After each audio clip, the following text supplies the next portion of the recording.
Hello good evening everyone. मैं doctor Swati Sharma English सूत्रा में आप सभी का स्वागत करती हूँ। कैसे हैं आप सभी?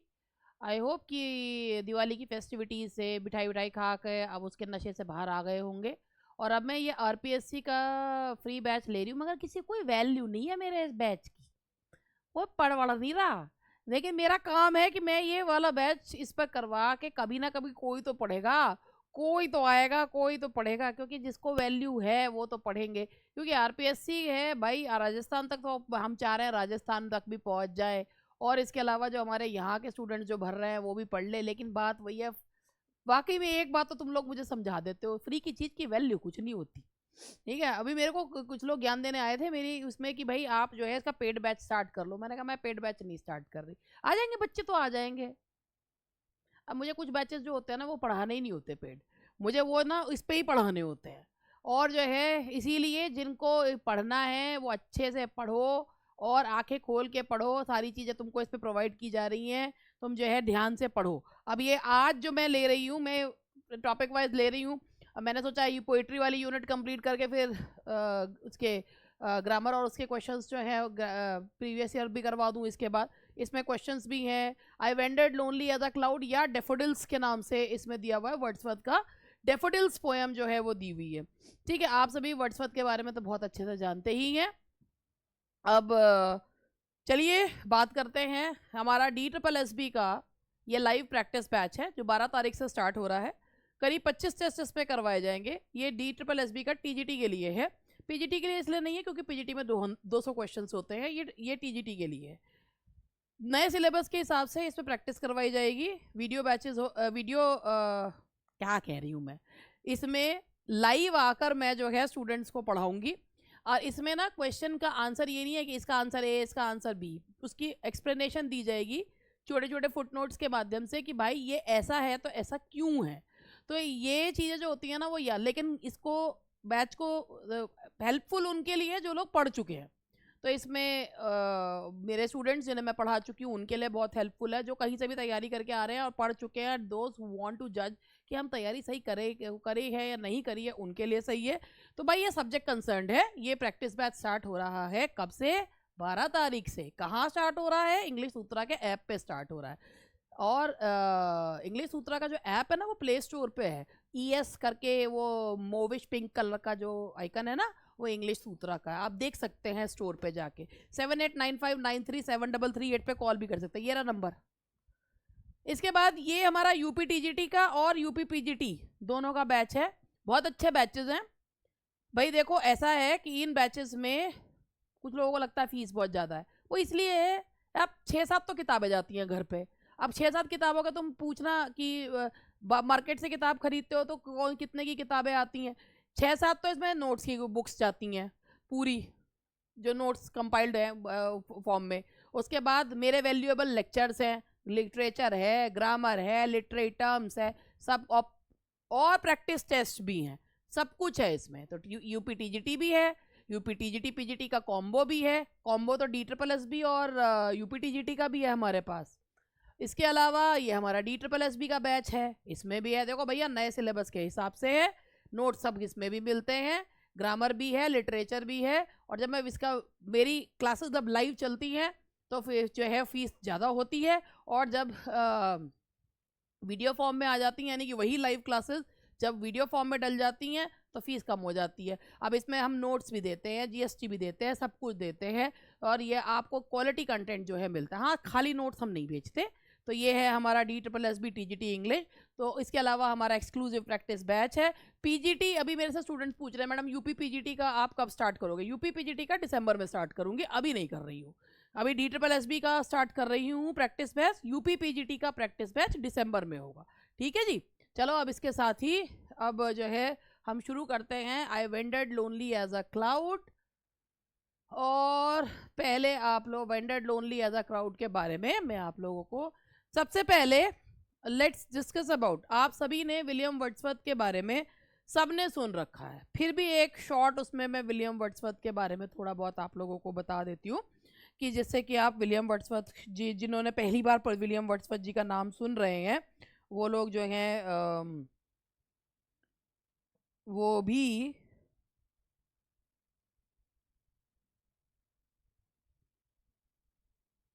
उनके बारे में जान जाएं और जो है उनको, तो थोड़ी बस 1 मिनट का मुझे समय दीजिएगा। I wandered lonely as a cloud से पहले मैं आप लोगों को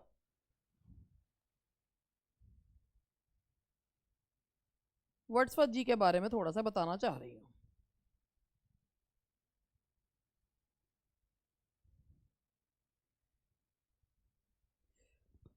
तो चलिए,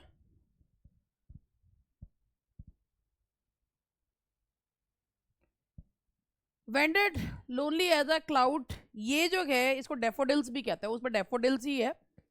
और देखिए, विलियम वर्ड्सवर्थ जो हैं वो, बैठ जाती हूँ, थोड़ा सा कमर में दर्द काफ़ी है मेरी। विलियम वर्ड्सवर्थ जो है उनका जन्म जो हुआ वो, उनका जन्म हुआ lake district north western England में 1770 में हुआ था। उनकी सिस्टर का नाम था डोरोथी, जिनका नाम आप सभी ने सुन भी रखा होगा, जैसे आपने टिंटन एबे वगैरह भी पढ़ी होगी।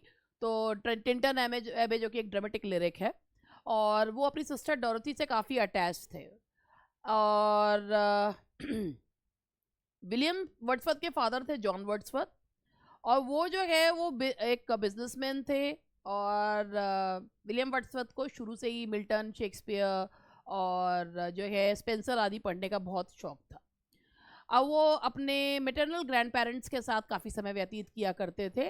उन्होंने अपनी पहली पोएम जो है वो पब्लिश करी थी, एक सोनेट था जो 1787 में पब्लिश किया था। फर्स्ट पोएम एक सोनेट था जो 1787 में उन्होंने पब्लिश किया था।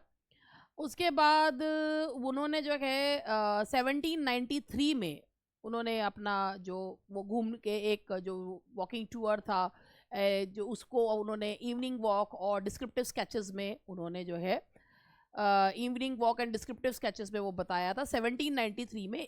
मतलब 1793 से पहले भी वो पोएम लिख चुके थे, जो सोनेट था जो 1787 में लिखा था। 1793 में उन्होंने अपने वॉकिंग टूर के बारे में बताया था फ्रांस के और उसके बारे में, तो वो descriptive sketches and evening walk में बताया था, जो उन्होंने वहाँ पे स्विट्जरलैंड, इटालियन और फ्रेंच लैंडस्केप्स के बारे में इनमें बताया है। 1791 में उनकी मुलाकात, जब वो फ्रांस में थे तो उनकी मुलाकात एक फ्रेंच लड़की से हुई थी जिसका नाम था एनेट वेलन। और जिससे वो काफ़ी प्रभावित थे, एंड उनके साथ उनके एक बहुत उनको प्यार भी करते थे वो, और उनसे एनेट वेलन से उनकी एक बेटी थी और जिसका नाम था कैरोलिन। हालांकि उन्होंने कभी एनेट से शादी नहीं करी, लेकिन वो एक फाइनेंशियल सपोर्ट जो है उसको ज़रूर देते थे। अच्छा, वर्ड्सवर्थ ने शादी करी थी 1802 में मैरी हचिनसन से, एंड 1843 में वो पोएट लॉरिएट बनाए गए थे।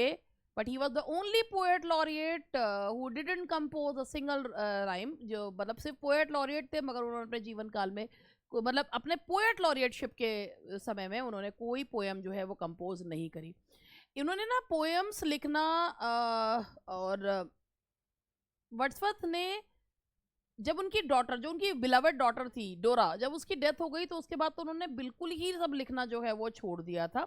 1850 की एज में उनकी डेथ हुई रैडल माउंट में, और ये जो है ही डाइड ऑफ प्लूरिसी। तो ये शॉर्ट में मैंने उनका आपको जो है एक बारे में बताया है। I wandered lonely as a cloud is one of the most famous and best loved poems written in English language. ये इंग्लिश लैंग्वेज में लिखी हुई बड़ी प्यारी सी पोएम है, अराउंड 1804। हालांकि इसमें उन्होंने बहुत सारे चेंजेस जो हैं वो करे हैं, और ये जो पोएम है इसमें काफ़ी सारे चेंजेस इसमें उन्होंने करे हैं।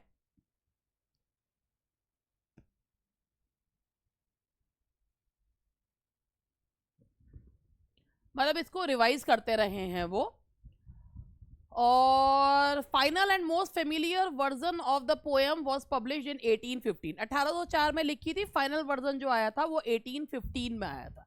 ये पोएम वर्ड्सवर्थ के अपने एक्सपीरियंस पर आधारित है।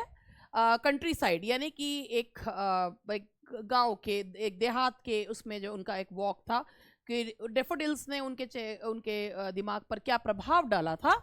और लेक डिस्ट्रिक्ट में इस वॉक के दौरान उनकी वो और उनकी बहन डोरोथी, उन्होंने ना एक बहुत दूर तक डेफोडिल्स जो हैं वो देखे थे।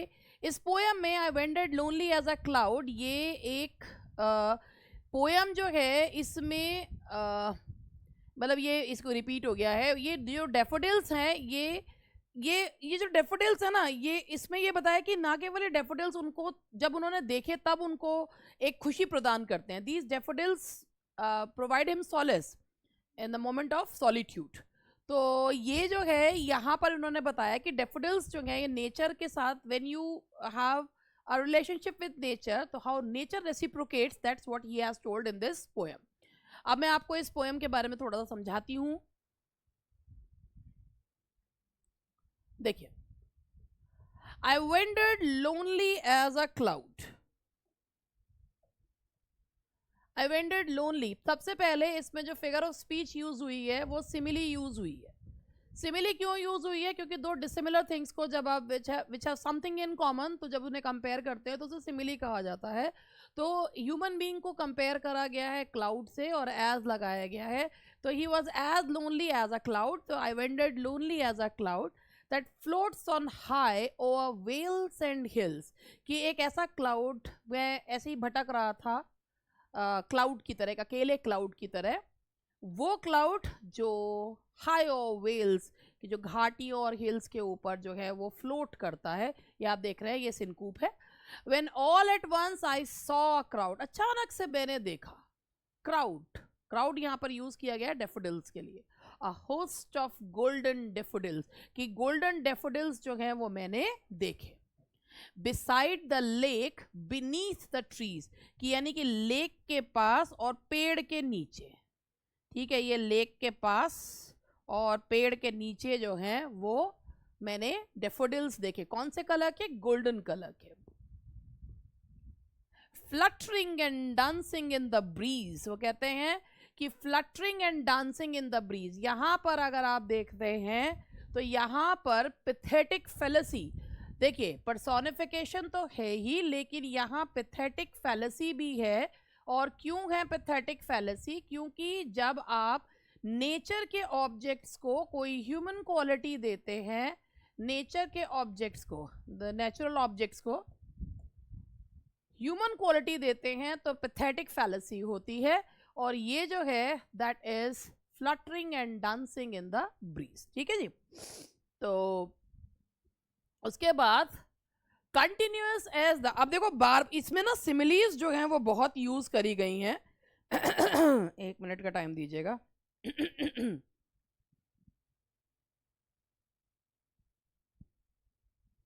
देखिए, कंटिन्यूअस एज द, अब यहां कंपेयर करा गया है कंटिन्यूअस, कि इतनी लंबी श्रृंखला में थे, जैसे कि सितारे जो होते हैं ना वो खूब दूर तक फैले हुए होते हैं और चमक देते हैं। And twinkle on the milky way, जैसे कि सितारे चमकते हैं। डेफोडिल्स को कंपेयर करा है किससे? सितारों से कंपेयर करा। They stretch in never ending line along the margin of bay, वो ऐसा लग रहा था कभी खत्म ना हो जाने वाली लाइन में वो बिखरे हुए हैं। मार्जिन ऑफ अ बे, यानी कि बे के मार्जिन पर वो जो है ऐसे बिखरे हुए हैं। 10,000 saw at a glance, ये लाइन जो है हाइपरबोली है कि मैंने एक बार में 10,000 गोल्डन डेफोडिल्स देखे। तो this is hyperbole. Tossing their heads in sprightly dance, वो डांस कर रहे थे, अपने सिर को हिलाए। फिर पैथेटिक फेलेसी है। The waves beside them dance, ना केवल वो डांस कर रहे थे बल्कि उनके साथ जो है वो वेव्स भी डांस कर रही थी। But they outdid the sparkling waves in glee, मगर उन्होंने तो आउटडिड, आउटडिड का यह मतलब है सरपास, कि वो इतने खुश थे, पर्सोनिफिकेशन है, वो इतने खुश थे कि उन्होंने तो वेव्स को भी पीछे छोड़ दिया। तो यहाँ पर द वेव्स बिसाइड देम, यहाँ पे पैथेटिक फेलेसी है। A poet couldn't but be gay, एक पोएट ऐसी कंपनी में सिवाय खुश होने के और कुछ नहीं कर सकता। In such a jocund company, इतनी जॉयस, इतनी ब्यूटिफुल कंपनी में a poet but can't be gay. ठीक है। और I gazed and gazed but little thought, मैं देखता रहा मगर बट लिटिल थॉट व्हाट, मैंने कुछ विचार नहीं करा, ना के बराबर I was thinking about them. What wealth the show to me had bought, मुझे पता भी नहीं था कि क्या ट्रेजर जो है वो डेफोडिल्स मेरे लिए लाएंगे. For when on my couch I lie, कि अक्सर जब मैं अपने बेड पर लेटता हूँ ऑन वेकेंट और इन पेंसिव मूड, की कभी खाली होता हूँ या सोच के विचार मुद्रा में होता हूँ, दे फ्लैश अपॉन दैट इनवर्ड आई. तो वो मेरी इमेजिनरी आई, यानी कि एक इमेजिनेशन में जो है वो फ्लैश करते हैं. And which is the bliss of solitude, and this is the bliss of solitude when you are in pensive or in vacant, when you are vacant or in pensive mood, then only you can recollect those things, whatever जिसे spots of time कहते हैं. Then only you can recollect those things, and then my heart with pleasure fills, कि जब वो daffodils को मैं सोचता हूँ, वो इमेज मेरे दिमाग में आती है, इमेजिन करता हूँ उनको, तो हम बहुत खुश हो जाता हूँ. And dances with the daffodils, और मैं भी डेफोडिल्स के साथ डांस करने लगता हूँ. तो here the poet wants to say in the first, I wandered first in the first thing, there was a sort of melancholic feeling when he was wandering lonely, but then suddenly he saw a host of golden daffodils, and the daffodils appeared to him lively and sprightly, and that's why he felt happy from within. And he didn't know at that time that what impact that those daffodils would create in his mind. But whenever he is in pensive or in vacant, whenever he is in pensive mood, or he is not doing anything and he lies in his bed, he often wonders about those daffodils. Those daffodils just those daffodils strike in his mind, and he imagine just by imagining those daffodils, he felt happy in the company of those daffodils, and he started dancing with the daffodils. That's what he wants to say, that this is the bliss of solitude, that you can enjoy the spots of time when you are not doing anything. If you are engaged in your materialistic pursuits, obviously you will not be able to enjoy the pleasures of nature. तो ये जो है इन paragraphs, इन stanzas का जो है paragraphs दिए हुए हैं, पैराग्राफ के फॉर्म में समरी दी हुई है. The speaker walks alone similar to a solitary cloud, यही जो मैंने आपको समझाया. Suddenly the speaker sees a long and bustling daffodils. Comparing the daffodils, first of all, he compares the daffodils to stars, and daffodils are not dancing alone. The waves are also dancing with them, but daffodils are so happy that they surpass the happiness of waves. The waves are glinting on the bay, but the daffodils are more joyful to the speaker than the waves. After the experience with the daffodils, the speaker often lies on the couch, whether in absent-minded or in thoughtful phase. It is then that the daffodils come to speaker's imaginative memory. अब ये जो है, ये अब मैं आपसे पूछना चाहूँगी, ये क्वेश्चंस, कुछ क्वेश्चंस हैं, 10 क्वेश्चंस हैं. Just answer the questions and we are done for today. What kind of poem is Daffodils or I Wandered Lonely as a Cloud? Sonnet, elegy. वैसे तो ये एक lyric है, that's a lyric. और ये एक nature poem. It's a lyric and it falls in the genre of lyric. The theme of the poem demonstrates nature as a philosopher, a healing factor, a teacher, none of the above. तो क्या इसमें the theme of the poem, theme जो है poem की क्या demonstrate करती है? Healing factor. Whenever you are in vacant और in pensive mood, तो heal कर जो है nature किस रूप में आती है? एक dances, वो जो है जब daffodil, तो nature क्या करती है? Heal करती है. Philosopher के रूप में उसमें नहीं बताया है healing factor. The answer is second. Which figure of speech is used in the line I wandered lonely as a cloud? तो इसमें जो figure of speech use हुई है वो आपको मैंने बताया था. इसमें simile जो है वो use की गई है. The color of daffodils is, daffodils कौन से कलर के हैं? Silver, golden, white, black, yellow colour के, यानी कि golden कलर के. Where did the poet see the daffodils? Beside a lake, under the trees, both first and second, none of the above. ये देखते हैं लेक के पास, पेड़ के नीचे, तो यहाँ है third, both first and second. The answer is both first and second. The continuity of daffodils is compared to clouds, stars, meteors, planets. Daffodils जो हैं वो किससे कंपेयर किए गए हैं? स्टार्स से कंपेयर किए गए हैं. Apart from daffodils what else were dancing? daffodils के अलावा और कौन डांस कर रहा था? Clouds, hills, waves. Waves of the sea, समुद्र की लहरें. ठीक है, तो नदी की जो है लहरें जो हैं वो डांस कर रही थी. The verb outdid mean, outdid का मतलब क्या है? सरपास कर देना. The waves of the sea, the waves of the bay. तो यहाँ पर जो है आप यहाँ पर अगर इस पोएम, 1 मिनट इस पोएम को देखें. The waves beside them danced but they outdid the spark. वैसे यहाँ वेव्स ऑफ ओशन तो यहाँ पर बोला नहीं है. यहाँ पर जो बोला गया था ये था बिसाइड द लेक, लेक के बराबर. तो लेक की हैं तो इसीलिए यहाँ पर लेक होना चाहिए था. तो वेव्स जो हैं वो लेक की हैं, ओशन की नहीं कहेंगे, लेक की कहेंगे. तो लेट्स, तो यहाँ पर लेक होना चाहिए था. Waves of the lake, waves of the river. Now the next one is the verb outdid means. Ocean तो इसमें कहा ही नहीं गया है. कौन है पता नहीं.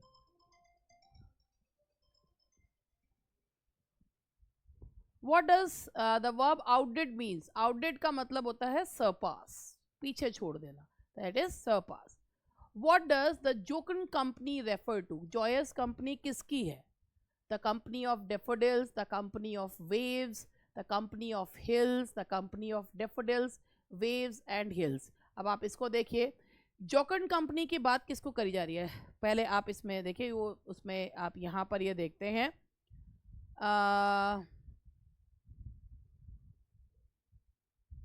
in such a jocund company. तो आप ये देखिए, the waves beside them dance but they outdid the sparkling waves in glee. A poet could not but be in such a jocund company. तो आप यहाँ ये देखिए,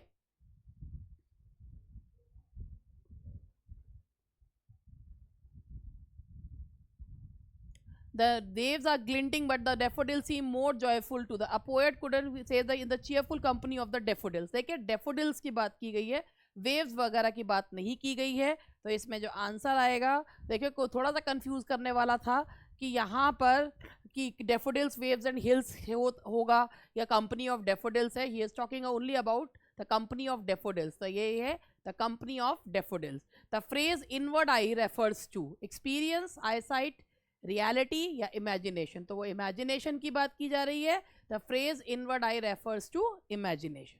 सो दैट्स ऑल फॉर टुडे. और आई उम्मीद करती हूँ कि ये जो चीज़ें हैं वो आपके लिए हेल्पफुल रहें. कोशिश तो मैं पूरी करती हूँ कि हेल्पफुल रहे. अब पता नहीं बात वही हो जाती है, कुछ नहीं हो जाती है. चलिए, okay, bye bye and will be meeting you soon.